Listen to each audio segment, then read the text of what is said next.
그리스도의 풍성하신 은혜와 사랑이 늘 함께 하시길 바랍니다. 오늘 이 아침에는 예레미야 51장 54절로 64절까지의 말씀을 잠시 살펴보려고 합니다. 54절 생명의 삶 큐티 2월 28일 수요일자 말씀입니다. 54절입니다. 바벨론으로부터 부르짖는 소리가 들리도다. 갈대아 사람의 땅에 큰 파멸 소리가 들리도다. 이는 여호와께서 바벨론을 황폐하게 하사 그 큰 소리를 끊으심이로다. 원수는 많은 물같이 그 파도가 사나우며 그 물결은 요란한 소리를 내는도다.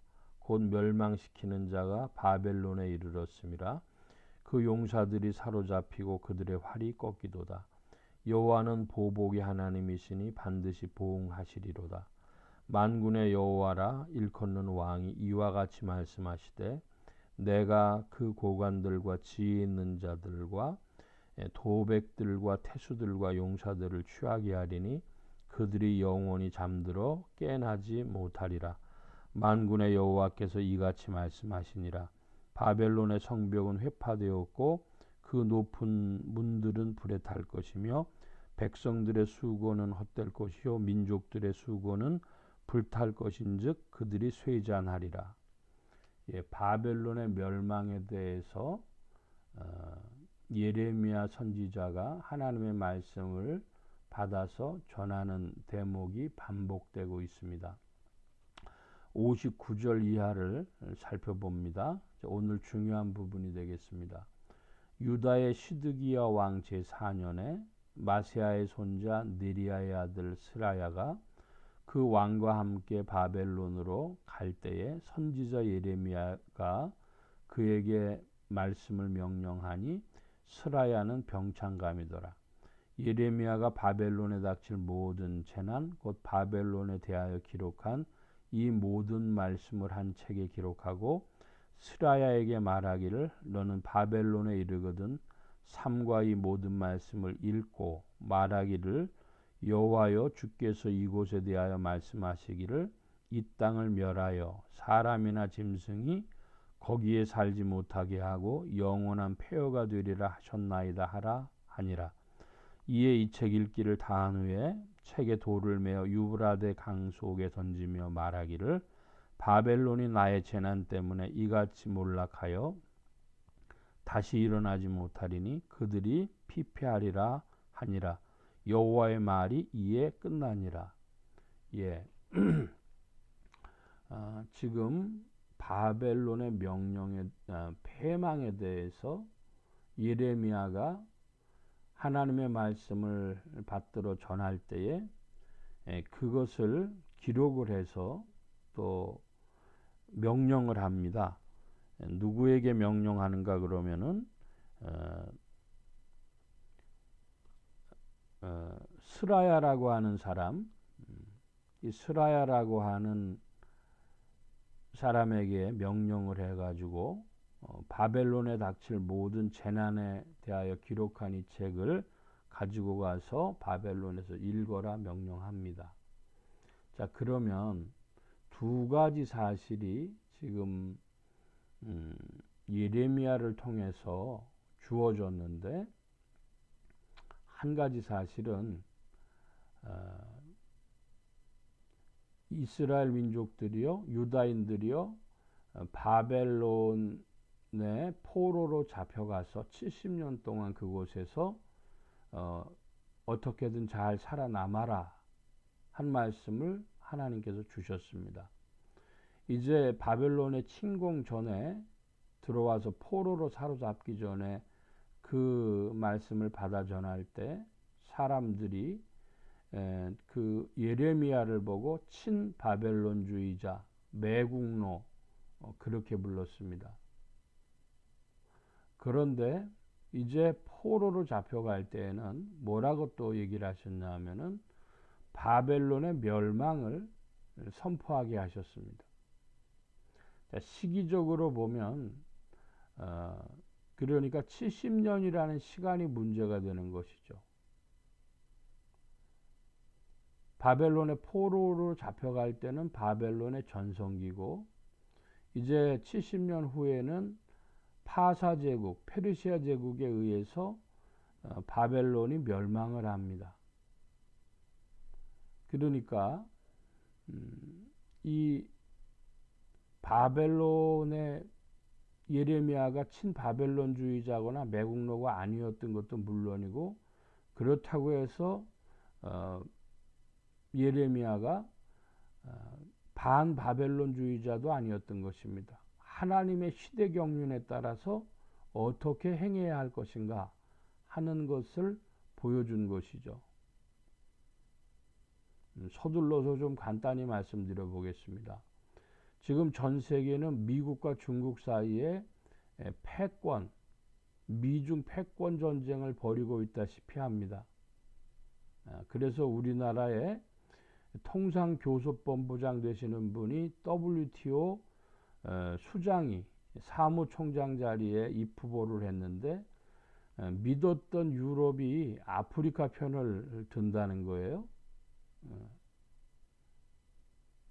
영원한 적도 동지도 없는 것이죠. 자, 그런데 더 우스운 거는 이 미중 패권 전쟁 사이에서, 무역 전쟁하는 이 사이에서 러시아가 강력하게 한국 편을 들고 있다는 겁니다. 한국에 매우 우호적이라는 거예요. 이거 옛날에 공산당 나라 소련이 그럴 줄은 생각도 못했던 것이죠. 1641년에 중국 명나라에 패스트가 덮쳤습니다. 패스트, 가뭄,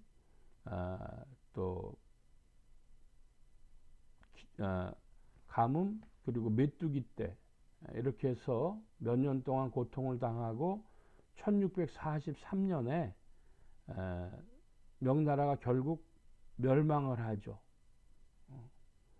지금 중국이 하는 일이 역사의 반복이라면 그때와 비슷하지 않나 생각을 합니다. 그러나 미국이라고 해가지고 지금 온전한가 그러면, 만약에 미국 지금 11월 3일이 대선이라고 하지 않습니까? 그런데 미국의 바이든이 대통령이 되고 선출이 되고 트럼프가 불복을 하면 미국은 거의 내전에 가깝게 된다는 것이죠. 그런데도 한국에서는 무슨 친미주의자, 친중주의자, 뭐 이런 말들을 꺼내고 있어요. 혹은 친일파, 어떤 외세에 기대는 것이 아니라 하나님의 시대 경륜에 따라서 어디로 흘러갈지를 교회와 성도들이 주목하고, 우리에게 주시는 사명이 무엇인가, 그것만이 우리가 그리스도 안에서 관심할 것인데, 저는 믿기로는 이 전 세계를 둘러봐도 21세기 세계 선교를 할 나라는 대한민국 한국교회입니다. 그러면 하나님이 대한민국을 부강케 하실 텐데, 우리는 어떻게 그리스도를 전할까? 전 세계에 흩어진 한민족 네트워크를 통해서 복음 전해야 될 것이고, 더 나아가서 중국 민족을 이용해야 합니다. 그들도 전 세계에 흩어진 사람들이 있고 15억의 인구를 가지고 있으니까 아프리카든 어디든 중국인하고 같이 갈 수밖에 없습니다. 누가 저를 보고 친중주의자라고 말한다고 한다면 그것도 받아들이겠고, 매국노라고 해도 그 말도 받아들이겠습니다. 우리는 오히려 지금 미국에 있는 한인들을 통해서 미국 복음화하는 일, 한국교회가 미국에서 한인교회들을 중심으로 또 복음 전해야 할 일도 준비해야 할지 모릅니다. 우리가 시대마다 무엇을 해야 할지를 질문하고, 그리고 그 시대 사람들과 불화, 예를 들면 요한 웨슬레도 18세기 말에 영국인들에게 매국노, 반역자, 친불란서주의자 그런 말을 들었습니다. 그런 말을 들으면서 존 웨슬레와 그 복음의 동지들이 노동운동을 벌이고 그리고 금주운동을 벌이고 이런 복음운동을 벌이고 했습니다. 노예 해방운동을 벌이고 했던 것처럼 복음 안에서 또 힘을 얻어 우리의 할 일들을 찾아서 힘쓰는 이들이 되어줘야 할 것입니다. 역사에 끌려다니고 파묻히는 자들이 아니고 이 시대와 불화하면서도 하나님이 우리에게 주시는 일이 무엇인지를 그리스도 안에서 찾아 발견하고 동참하는 여러분들 되시기를 축복합니다. 오늘 말씀 여기까지 봅니다. 기도합니다. 만복의 근원 되신 하나님 함께하여 주셔서 복음의 은혜 가운데 오늘도 전진하게 하시고 그리스도 안에서 시대 경륜을 찾아 발견하며 주님을 높이게 하여 주시옵소서. 온 교회와 성도들이 함께 하심에 예수소망교회와 온 성도들에도 함께 하여 주옵시고 복음 전파 영혼 구원하는 일에 쓰임 받으며 성령님과 함께 전진케 하옵소서. 오늘도 도우심 구하며 감사하며 의지하올 때에 예수 그리스도의 이름으로 기도하옵나이다. 아멘. 하늘에 계신 우리 아버지여 이름이 거룩히 여김을 받으시오며 나라의 마옵시며 뜻이 하늘에서 이루어진 것 같이 땅에서도 이루어지이다. 오늘날 우리에게 일용할 양식을 주옵시고 우리가 우리에게 죄 지은 자를 사하여 준 것 같이 우리 죄를 사하여 주옵시고 우리를 시험에 들게 하지 마옵시고 다만 악에서 구하옵소서. 대개 나라와 권세와 영광이 아버지께 영원히 있사옵나이다. 아멘.